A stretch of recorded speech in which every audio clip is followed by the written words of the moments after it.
Okay, this is the Super Speedy Cider Squeezy 6000, and turns out I did get the name right in the last episode, so give myself points for that one. But okay, so yeah, this is the episode about how the Apple family is kicking off cider season, which I guess is their big seller. Their apple cider, well, they have the Zap Apple Jam we just saw, but now also the apple cider just keeps their farm afloat through the winter, and yeah, you think if that was the case, if it's their biggest product, they'd sell it all the time instead of just opening one cider season. Because I mean, apparently this is just one of them, 9 or 8, whatever many months of the year where they have apples. But yeah, that just like one period is cider season, the rest is whatever season. But anyway, though, so yeah, they're selling it. There's a subplot that, or maybe even a co-plot where yeah, Rainbow Dash is always too far back in the line to get any because they don't have enough to go around, and she's really mad at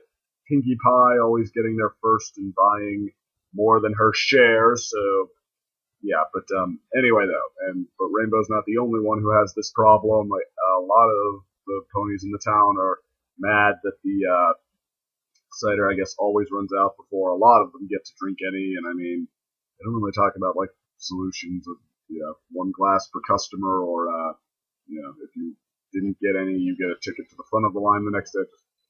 I'm overthinking this already, but anyway though, a couple of ponies come into town then who do have a solution. Two unicorns named the Flim Flam Brothers, which I know sounds totally legit, who do the con man routine where yeah, they come in, they have their idea that, I mean, they're obviously counting on ripping the crowd off a little bit, but they sing a song to get them behind that.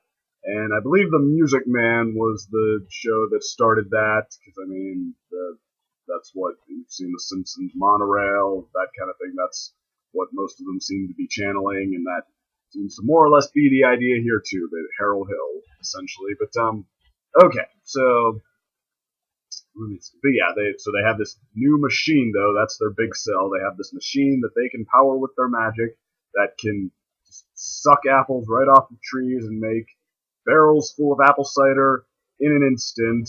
And yeah, and it's good too. They have a quality control portion where all the bad apples are dumped out. So yeah, they're not just taking a cheap shortcut. But anyway, though, they try to sell the family on a mismatched partnership, splitting the profits absurdly in favor of the brothers, in exchange for the brothers providing the machine and the Apple family providing the apples. And I mean, even though it seems like this machine could make it faster, could sell more, that would still be too little profit for the Apple family to keep their barn afloat. So instead, the brothers try to run them out of business, and but we don't actually ever see how they plan to do that because they didn't have any apples. So what they do instead is they call Granny Smith a chicken to get her to accept a competition where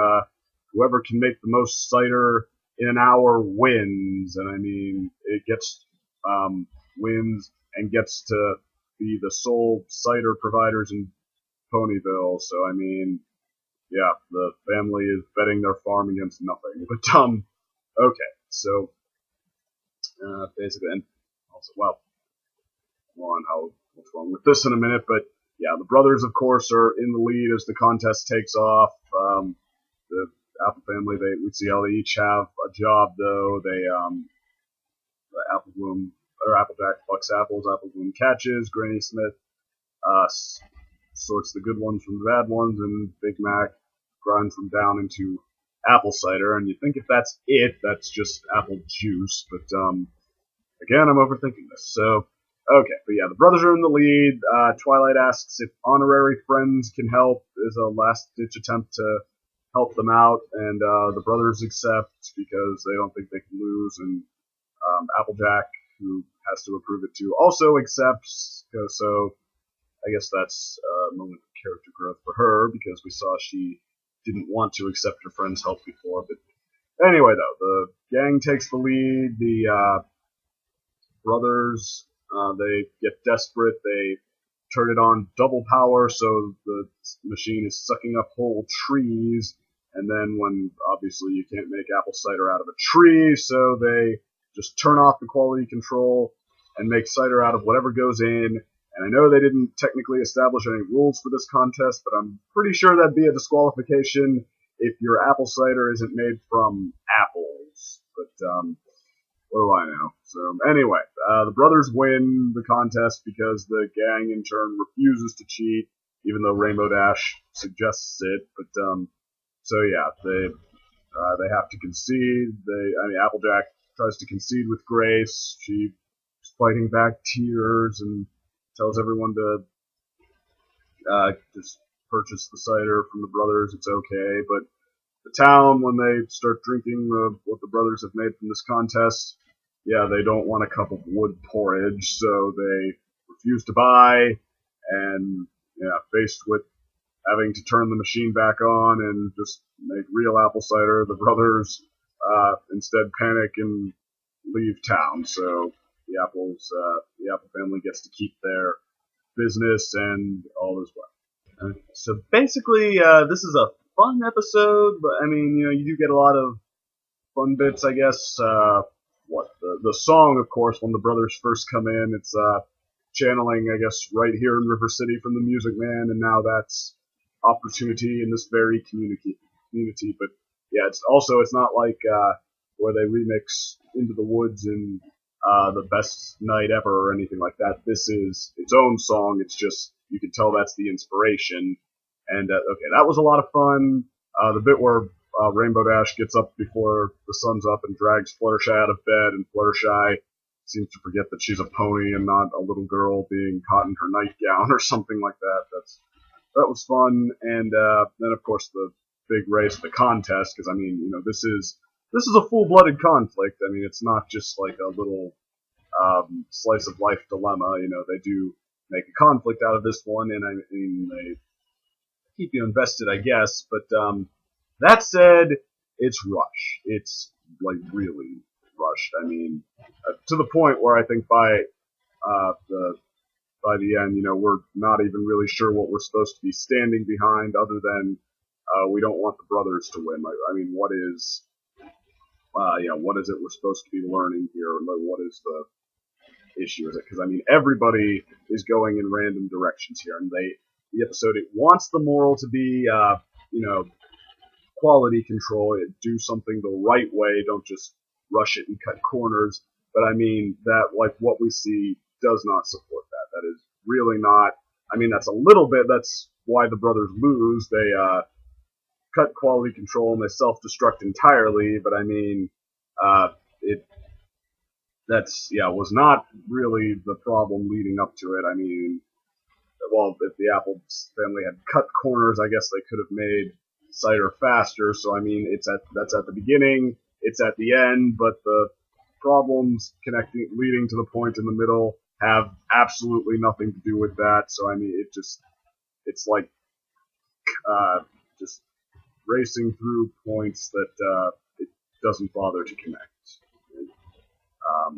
For one, there was no reason for the Apple family to accept the brothers' contest. I mean, the brothers hadn't even really found the means of threatening them yet, threatening their business. They didn't have any apples, and I mean, the conflict really hadn't even come to a head. It wasn't like the family was backed into a corner and needed to do this for some reason, especially since this plays to the brothers' strengths.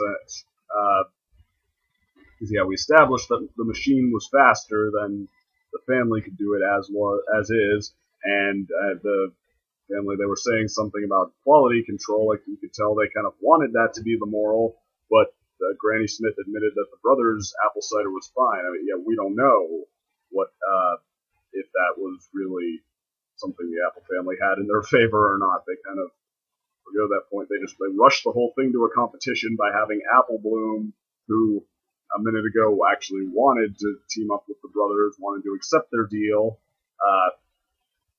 She starts trying to outbrag them that they can go faster for no particular reason except just to be competitive. And then that, of course, means that they should back that up and have a competition. I mean, and then Granny Smith, who's trying to rein her in, she accepts because they call her a chicken. I mean, just any cliche excuse to just hurry up and get to a contest already. But was that there was Twilight saying, well, here's a very good example of what I'm talking about. Twilight says after they accept the contest, I know you'll win tomorrow, Applejack, and Applejack's uncertain, like, oh, I hope so. And then cut to the next scene, and the very next thing that happens is Twilight says, are you sure this is a good idea? Like, okay, yes. And now Applejack say, well, of course it is. Of course we have to step up and do this. No pony calls Granny Smith a chicken. Just like any cliche that without contact, without tying into anything. I mean, and so much that, yeah, they just turned on a dime there that it's really doesn't even seem to know what it's building, what it's progressing on here. And I mean, so yeah, it just seems like basically everybody seems to be asked to be acting in whatever way makes it convenient to move the plot to where it kind of wants to go. It doesn't really progress logically, and as such, I mean, it's a bit of a fiasco instead of like a progressing conflict. It's like it's a story of everybody kind of trying to screw each other over, and then the brothers self-destruct. Well, the brothers self-destruct, and so the Apple family lucks out and just manages to win off of that. But with that said, I mean, is that my final word on the story? Like, I think it messes it up and screws up the episode. And actually, no, I do think there's a redeeming factor here, and that sort of comes actually from Rainbow Dash's subplot with Pinkie Pie, which, don't get me wrong, that was annoying at first. Like, just Rainbow Dash building it up, setting it up, like, how annoyed she is at this. And I mean, she does become a little, I mean, she's being a bit of a jerk herself here, like, ooh, I'm going to really pay her back. But I mean, then, she gets there, and Pinkie Pie has camped out overnight and invited a whole line of people to camp out overnight with her because they were all so excited for cider season. And yeah, she got all of her friends except Rainbow Dash and Fluttershy for some reason, which it doesn't even acknowledge. Just like, yeah, very specific way to screw Rainbow Dash over there that, I mean, seems a little too deliberate. I was watching this like, okay, I think you guys might be overdoing it there, but I mean, I was, that part though, I mean, I was still wasn't sure, but then, yeah, they get to, I mean, I was still going with it, but then at the end, of course, they run out of cider right before Rainbow Dash can get a cup, and Pinkie Pie starts talking about, like, telling you that, well, I mean, it's not like they could rush to make more because this cider was perfect, and I will never forget it, and I mean, you can't rush perfection, the best apple cider I'll ever drink. And okay, at that point I was like, okay, it's overkill now, you're annoying me, but, alright. But, I said this was the redeeming factor still, and, actually, it's sort of, this is where, they sort of weave in the, because somehow this show always seems to find a way to come back, at least in part, to the subtitle, Friendship is Magic. But in this case, the whole thing actually, you notice that there's a running theme here that partly solved everything. There was one thing that, besides quality control, which that was kind of blown if they messed that up, if they wanted that to be the moral. But what not so much, what did actually kind of work as the moral is that the friends sticking together is what helped them overcome this. Like what forced the brothers' hand to step up to sort of forego quality control even more than they needed to, but still forego it, was that, I mean, the friends came together, and Applejack, showing some growth, said, like, yes, I would like to have my honorary family help me on this one. I'd be honored, or whatever she said. That's what ended up. Well, that's what set in motion the events that won them the contest. And then two, and what actually made me notice this was At the end, the very last thing we see, Rainbow Dash doesn't get any cider once again. She's now the very last one in line, and they run out just before they get to her, and she's about to break down.